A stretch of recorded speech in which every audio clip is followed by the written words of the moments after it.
Ini sebetulnya problem. Sehingga saya kesini ini sebetulnya tidak pernah merasa ibadah. Ini bukan dakwah, ini show dakwah. Jadi yang namanya dakwah itu ya orang-orang di kampung nggak bisa ngaji diajarin ngaji. Seperti saya di Jogja, di Rembang. Kalau ini show dakwah. Dan ini ada agak kesalahan karena mondoknya hanya 3 bulan. Jadi tidak bisa bedakan mana dakwah, mana show dakwah. Ini jelas show itu. Mungkin yang benar-benar dakwah yang sekarang sedang bikin masjid di pedalaman Kalimantan, pedalaman Sulawesi, atau saudara-saudara kita yang di Korea. Saya kemarin di Korea itu dakwah betul. Kalau ini agak-agak tontonan. Ya tapi masih bagus lah melihat wajahnya Habib ulama itu ibadah. Tapi begini ya, yang jelas saya berharap sekali saya diundang sekali ini saja, jangan diulang.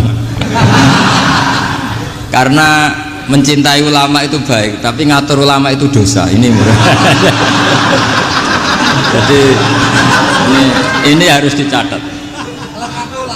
Jadi Imam Malik itu kalau diundang tuh marah, meskipun yang undang tuh seorang raja zaman itu, Harun ar-Rasyid. Beliau minta supaya Imam Malik baca Muwatta di istana untuk anak-anaknya, padahal seorang presiden mau ngajari anak-anaknya. Imam Malik marah, masyhur gitu, al ilmu yu'ta la ya'ti, ilmu disowani, ora kok ilmu yang sowan. Di mana-mana timba itu ke sumur apa sumur yang ketimba? Timba ke sumur. Ini agak kecelakaan. Pakai air pam. air pam katanya. Sudah banyak air. Sehingga saya kata orang banyak itu di SK-kan PBN, tapi itu tidak pernah saya pikir. Karena saya melakukan kebaikan itu sebelum dapat SK. Saya ngajar sebelum dapat SK, saya dakwah di mana-mana sebelum dapat apa? SK. SK saya langsung minallahi ta'ala, dari Allah Ta'ala. Jadi kalau PBNU niatnya ikror bahwa orang yang sudah manfaat diangkat, itu saya terima. Tapi kalau merasa ngangkat saya, tak lawan di pengadilan. Karena saya sudah jadi kiai sebelum diangkat PBNU. Ya ini saksikan ya para muhibin saya. Jadi kalau SK itu ikror, ngakui kalau Gus Bak manfaat, saya terima. Kan hanya ikror saja, Pak. Tapi kalau merasa ngangkat dari bawah ke atas, itu tak lawan sampai apa? Pengadilan, sampai di akhirat. Tersangkanya ya yang sedang jabat sekarang. Tapi saya yakin enggak, Kiai Miftahul Ahyar itu orang alim karena alumni Sidogiri dan menantunya Syekh Duki. Di antara gurunya itu pernah mbah mertua saya, karena istri saya orang Sidogiri. Beliau juga besanan sama keluarga Lasem, saya ini Durbiah Lasem. Pak Said Akil juga orang alim, mbah-mbahnya juga orang alim. Baru kemarin nyocokkan nasab sama saya. Buyut-buyutnya beliau itu adik buyut saya, pernah cocokkan sama saya. Gus, saya sama saya tua mana? Tua saya, buyut kamu adik buyut saya, kata saya gitu. Tapi saya tetap hormat sama beliau karena ya pernah sepuh umurnya setidaknya. Jadi saya ulang lagi, ngaji seperti ini itu sebetulnya lebih ke show, pertunjukan, supaya pertunjukan ini tidak dosa. Saya isi ngaji betulan. Tapi jangan diulang, karena biasa ngaji rutin. Saya di Jogja tafsir Jalalain sudah juz 23, pernah khatam hikam, sekarang Nashihul Ibad separuh. Saya ngaji di Sidogiri Itkon, di Sarang Balaghatul Quran, di Hajen Lubul Usul, tapi sarahnya yang Thariqatul Usul, sarahnya Mbah Sahal Mahfud. Jadi baru di sini ngaji bersaing sama orang yang mondok berapa? 3 bulan. Ini masalah, masalah. Nggak boleh mondok itu harus buat tulis zaman.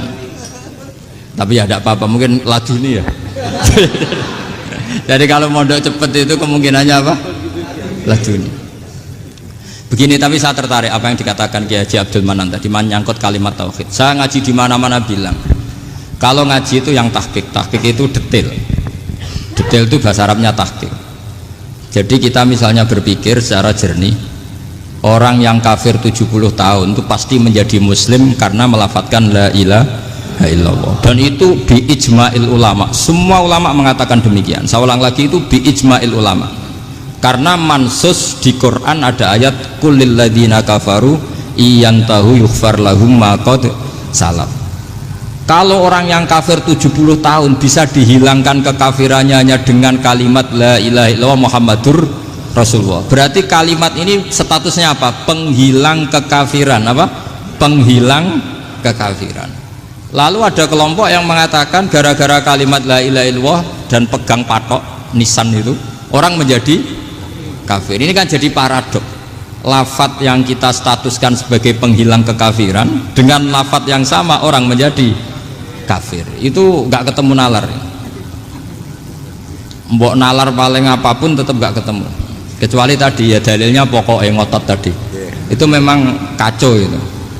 Tapi alhamdulillah mereka insya Allah ya sadar. Kamu jangan bayangkan mereka tidak sadar terus, berarti kamu doanya jelek. Bisa saja mereka sudah ingin sadar, berhubung digojlok ini terus nggak jadi sadar. Jadi jangan-jangan salah kita karena sering gojlok sehingga yang mau sadar jadi tidak apa? Nggak sadar.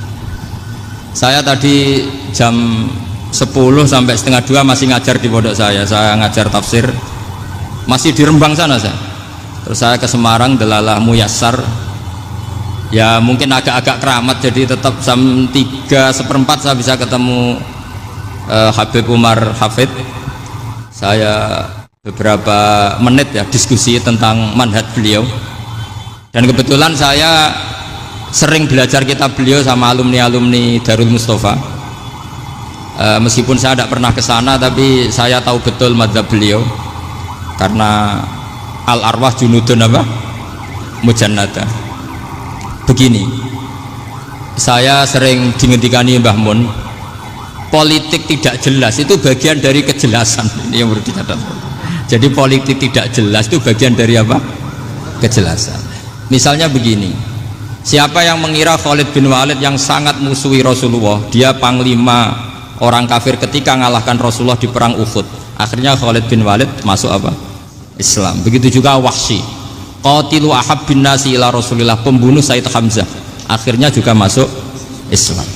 Begitu juga Abu Sufyan, dia pemimpin besar kafir Mekah ketika perang Badar, ketika perang Khandaq, akhirnya juga Islam dan menjadi mertua Rasulullah Shallallahu Alaihi Wasallam.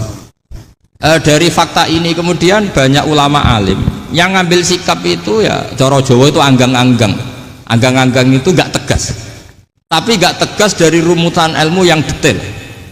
Saya ulang lagi, nggak tegas tapi dari rumusan ilmu yang apa? Detail. Bisa saja orang yang sekarang kafir suatu saat mukmin atau muslim. Bisa saja yang sekarang sedang fasik suatu saat soleh. Bisa saja yang mondok 3 bulan Rois PBNU. Sementara yang mondok lama kadang KRT. Tapi itu hanya hukum duniawi. Saya yakin yang KRT ini PBNU di akhirat. Karena mondoknya lebih apa? Lama. Itu tak jamin. Saya juga berencana memimpin itu di akhirat saja, bukan di dunia. Makanya saya mohon SK itu berakhir muktamar mendatang. Karena saya sudah kiai sebelum diangkat. Makanya saya ulang-ulang, kalau pengangkatan itu niatnya ikrar, saya terima. Tapi kalau niatnya ngangkat, tak gugat di pengadilan. Ini tidak guyon, ini betulan itu. Ya, tapi ini hanya guyon saja. Nah, ini penting saya utarakan teori ngaji ya. Ini saya bacakan naskah asli Sayyid Umar Hafid supaya Anda dapat barokah beliau. Karena beliau selain alim allamah, muridnya Habib Salim, juga beliau pernah ngaji kutub Sayyid Abdul Qadir Segaf di Jeddah. Juga beliau sering istifadah di beberapa kiai. Ini saya baca teks Arabnya kemudian saya terjemah. Bagi yang tidak setuju pemaknanya bisa gugat karena saya baca Arabnya. Yang nggak setuju pemaknanya bisa gugat, tapi tak jamin kalah karena saya paham betul teksnya maknanya seperti itu.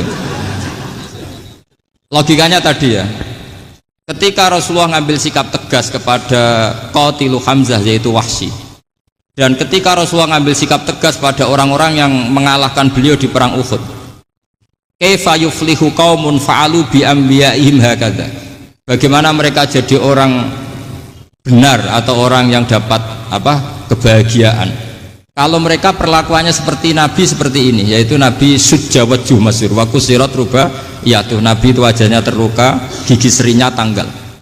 Orang-orang seperti ini tuh nggak akan bejo kalau orang Jawa, nggak akan falah. Tapi apa yang terjadi? Allah menurunkan ayat laisa laka minal amri syai'un aw yatuba 'alaihim aw yu'adzibahum. Muhammad itu bukan wilayah kamu ngecap orang, menstigmasi orang itu tidak wilayah kamu. Saya bisa saja mengampuni mereka atau menyiksa saya itu atau menyiksa mereka itu wilayah saya, kata Allah. Saya bisa saja mengampuni mereka atau menyiksa mereka itu wilayah saya. Sehingga akhirnya apa? Rasulullah tidak ngambil sikap yang mungkin orang lain mengatakan itu tidak tegas, tapi itu kearifan. Betul, akhirnya Wahsy malah masuk Islam. Khalid bin Walid panglimanya juga masuk Islam. Dan beberapa orang kafir juga masuk Islam, termasuk mimpinihim, ketuanya yaitu Abu Sufyan. Ini penting saya utarakan. Makanya ini saya baca pembenaran dari konstruksi pikiran tadi. Nah ini supaya khas. Ini khasnya orang mondok 10 tahun nih. Jadi ini tak baca ini. Nah, biar jelas ini nanti tagnya persis ya, tidak saya rubah. Ini di kitabnya Habib Umar Hafid, namanya itu Taujihun Nabi Limardoti Bari. Kalau diterjemah ya mengarahkan orang yang sadar. Nabi itu orang yang sadar ya, sampai ini termasuk orang yang sadar. Limardoti Robbi, menuju mendapat ridho Tuhan atau Allah Subhanahu wa Ta'ala. Saya baca tagnya ini di halaman 179. Ini tidak ada yang saya rubah, tidak saya kurangi. Bismillahirrahmanirrahim. Fala buddha an wattina qulubana ala annana khodamatu ahli hadal qaul wa yattali'u wa min qulubina annana na'taqidu imkaniyata ayyasfa'a fi ahadina yaumal qiyamati man huwal ana kafirun yuslimu faya'lu sya'nu indal haqqi fayakunu sababan li kholasika fil qiyamah yumkinu dzalik. Jadi kita para dai, para kiai itu adalah khodamatu hadal kaun. Kita ini adalah pelayan alam raya ini yang selalu berharap alam ini akan lebih baik. Orang yang sekarang sedang kafir bisa saja nanti yang nyafaati kamu di akhirat, yaitu mereka masuk Islam lalu Islamnya lebih serius, akhirnya punya hak syafaat. Sementara kamu Islam mulai kecil tapi biasa-biasa saja seperti ini, mulai dulu ngaji terus sama Ki Abdul Manan, nggak pernah yang ngisi ngaji, itu artinya nggak ada perkembangan. Makanya saya nggak ingin ngaji lagi, karena saya ingin perkembangan Anda nanti tukang mengisi, bukan yang diisi. Kalau saya nanti ngaji lagi di sini, artinya Anda kalau tetap mendengarkan itu tidak ada perkembangan. Pantas saja semulang Gus Bahak sampean sing ngaji. Sekali-kali ada perkembangan, saya ngaji sampean yang mulang, itu bagus itu. Meskipun itu perkembangan yang menyesatkan.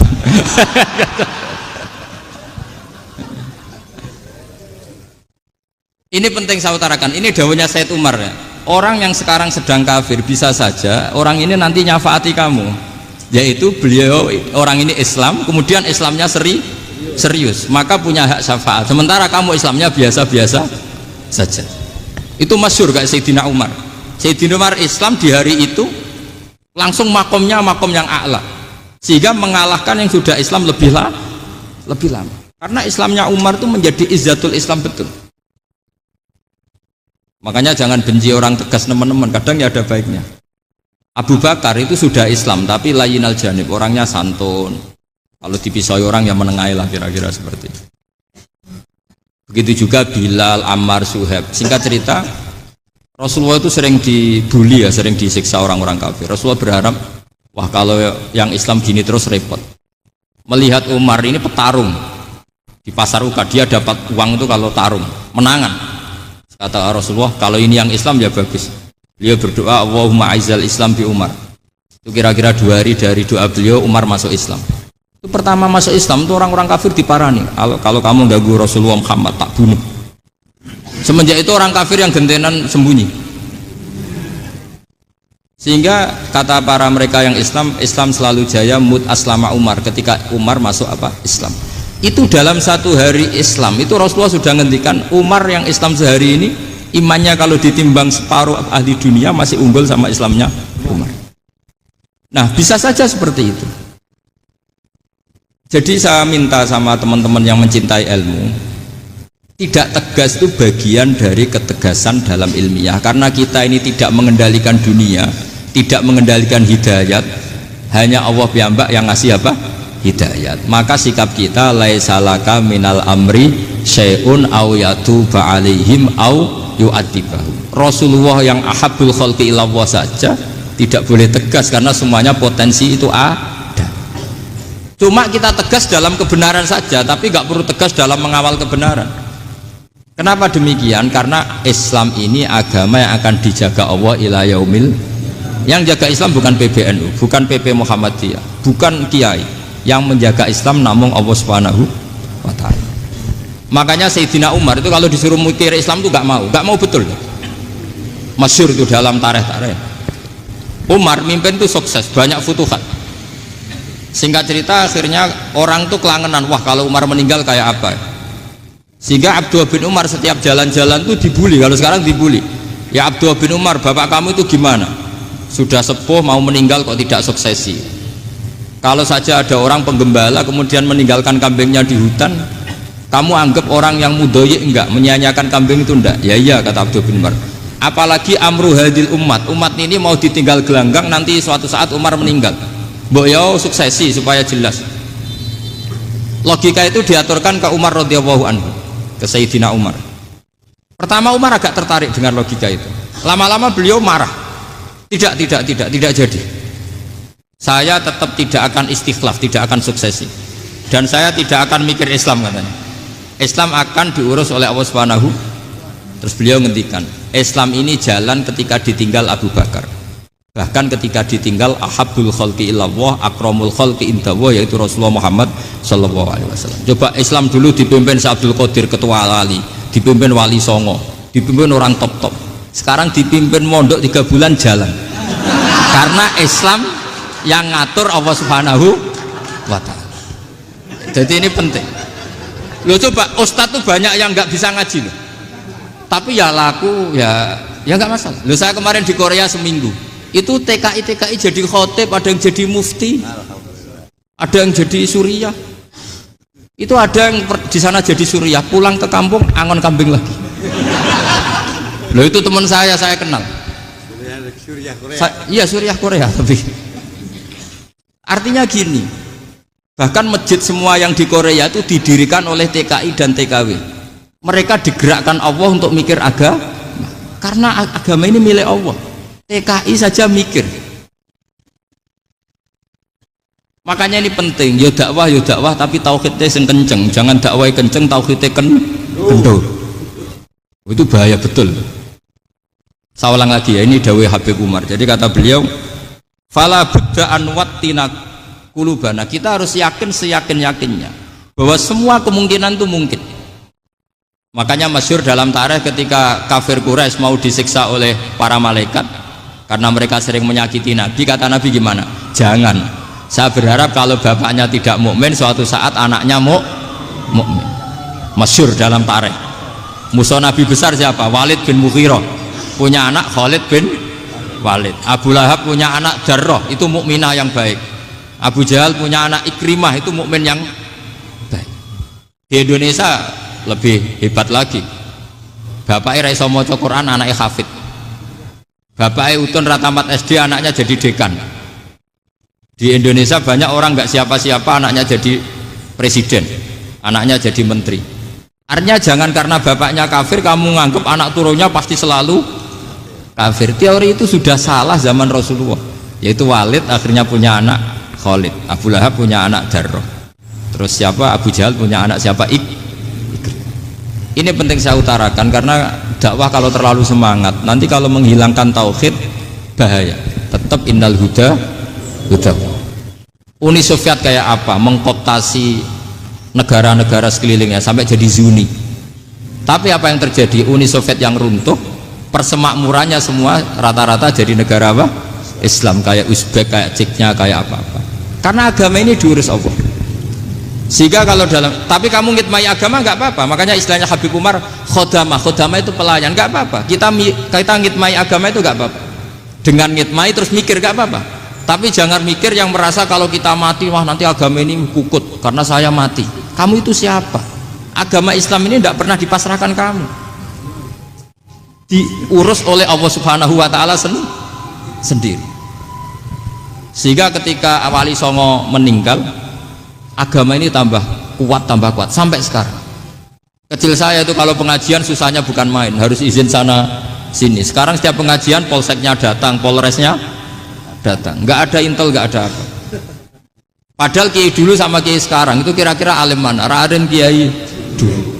Mbah Hasyim Asy'ari itu ngarang kitab sampai dibaca di Yaman. Saya sering baca juga kitab beliau, Risalatu Ahli Sunnah wal Jamaah. Kiai sekarang mau terjemah aja kadang salah memahami. Tapi ya Islam tetap jalan karena Islam ini dikawal, dijaga oleh Allah Subhanahu wa Ta'ala. Maka kalau dalam cerita tarikh sirahnya Ibnu Ishaq itu, tauhid itu penting. Beliau cerita begini, Sayyid Abdullah itu namanya Abdullah bin Abdul Muthalib. Kita tahu kenangannya Rasulullah terbanyak itu bukan dengan Sayyid Abdullah tapi dengan Sayyid Abdul Muthalib, dengan mbahnya. Karena Nabi itu mulai kecil dirawat oleh siapa? Mbahnya. Yaitu yang disebut Nabi ketika 2 bulan kan abahnya sudah meninggal. Ya saya baca ya, pakai bahasa Arab biar jadi bid'ah. Nanti kalau bahasa Indonesia ada bid'ah. Tidak betul. Diba atau berjanji sebenarnya itu kitab sejarah, berhubung dibaca bahasa Arab terus kayak mantra. Terus yang belakang mau nyenggai soleh aleh, sehingga kubu sebelah bilang tuh khurafat dan bid'ah. Coba diterjemah ini, coba nanti saya baca bahasa Arab. Walamma tamma min hamli syahroni ala masyuril aqwalil marwiyatu fiya bil madinati abuhu abdullah wa kana qad istaza fi aqwalihi bani adi min at-taifatin najariyah wa makatha syahron saqiman yu'anu nasukmahu wasyakwa. Terus di pojok sana bilang soleh aleh, pasti kubu sebelah yang liwat, wah itu khurafat bid'ah karena dianggap mantra. Padahal artinya coba sampean baca bahasa Indonesia, ketika hamil Rasulullah umur 2 bulan, abahnya meninggal di kota Abwa. Kota Abwa adalah kota keluarga besar ibunya Sayyid Abdullah. Kebetulan pas ke sana beliau sakit sampai 1 bulan dirawat. Bid'ahnya di mana kalau diterjemah? Wong itu kitab tarikh. Makanya saya nggak tahu yang membidah-bidahkan tiba itu karena tadi. Tapi sampean juga ikut salah karena nyenggai sholawatan tok itu. Jadi makanya saya bilang tadi kalau bahasa Arab bid'ah, kalau sudah terjemah bid'ah karena kelihatan kalau itu hanya kitab tarikh. Loh, coba bid'ahnya di mana? Wa ba'du fa'aqulu wa Muhammad bin Abdullah bin Abdul Muthalib bin Hasyim. Itu kalau diterjemahkan, kamu harus tahu siapa nama Muhammad. Muhammad punya abah siapa? Rasulullah Muhammad Abdullah. Punya abah siapa? Abdul Mut. Punya abah siapa? Hasyim. Coba baca gitu di kubu sebelah. Oh iya gitu. Berhubung kok baca bahasa Arab. Wa ba'du fa'aqulu wa Muhammad bin Abdullah bin Abdul Muthalib bin Hasyim. Jadi itu hanya salah baca saja. Maksudnya salah yang ngukumi, bukan salah yang baca, salah yang apa? Ngukumi. Sayyid Abdullah ini orang yang tauhidnya sangat kuat. Sayyid Abdul Muthalib lebih kuat lagi. Saya cerita sedikit betapa pentingnya tauhid. Ketika pasukan Abraha bawa pasukan gajah mau menyerang apa? Ka'bah. Itu sebelum menyerang itu semua aset-aset milik orang kafir Quraisy, milik orang Quraisy lah. Itu ditawan, diambil, termasuk milik Sayyid Abdul Muthalib, milik Abdul Muthalib. Terus ketika mau masuk Ka'bah, mau masuk Mekah, kata Abraha, man sayyidu hadal wadi, siapa yang kamu tuakan, yang kamu pertuan di sini? Oh, Abdul Muthalib. Abdul Muthalib itu dipanggil, itu auranya luar biasa. Abraha yang di tempat perkemahannya itu harus duduk di atas karena dia raja, itu duduk di atas gak berani. Saking wibawanya Abdul Muthalib, ini mbahnya Rasulullah. Akhirnya Abraha bilang gini, saya duduk di bawah tidak mungkin karena saya raja.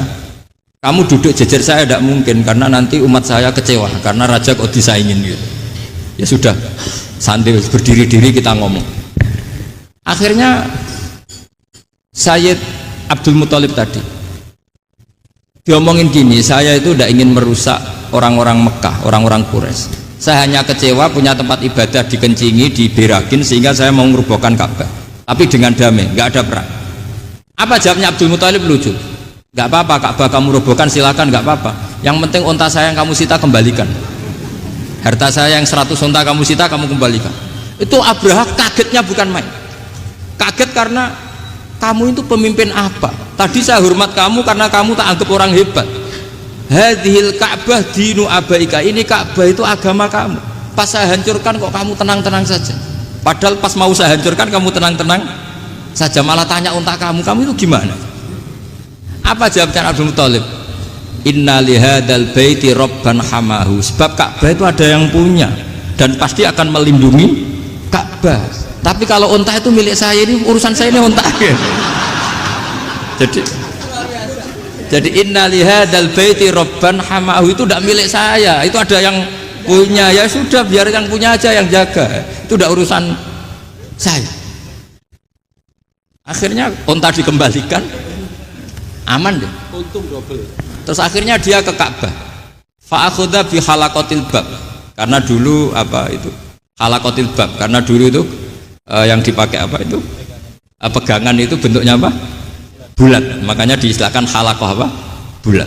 Kalau sekarang halaqah ilmiah itu seminar. Tidak. Halakot itu buruhi lain lagi. Iya. Pegang terus bilang gini, kata Abdul Muthalib, ya Allah, Ka'bah ini mau dihancurkan oleh Abraha, Ka'bah ini milik kamu. Saya mau ke gunung, mau melihat apa yang kau lakukan terhadap orang yang mau merusak Ka'bah.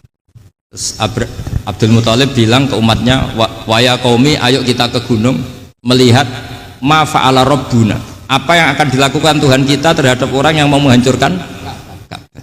Jadi santai saja, santai. Terus Abdul Muthalib naik gunung sama orang-orang Quraisy. Abraha datang mau merusak Ka'bah, terus terjadi alam taro kaifa fa'ala rabbuka bi ashabil fil. Itu melihat, dan betul Ka'bah dijaga Allah. Islam juga gitu. Ketika Islam dikooptasi Uni Soviet, semua ulama, semua wali perasaannya nunggu kehancuran Uni Soviet, karena pasti agama ini dijaga Allah.